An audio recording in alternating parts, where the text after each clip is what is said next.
হাসরের ময়দানে কত কাতার মানুষ হবে গো।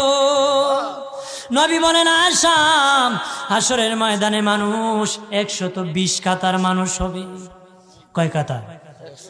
আয়েশা রে, হাসরের ময়দানে 120 কাতার মানুষ হবে।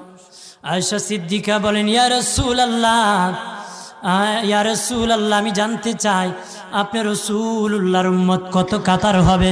নবী বলেন আয়েশা, আমি রাসূলুল্লাহর উম্মত একাই 80 কাতার হবে। আয়েশা বললেন ইয়া রাসূলুল্লাহ, অগাদিনের নবীজি 80 কাতার দিয়ে আপনার উম্মত হবে, আপনার উম্মতকে কেমনে আপনি চিনবেন?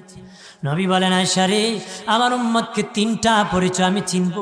1 নম্বর পরিচয়, আমার উম্মতের কপাল থেকে নূর চমকাবে, নূর চমকাবে।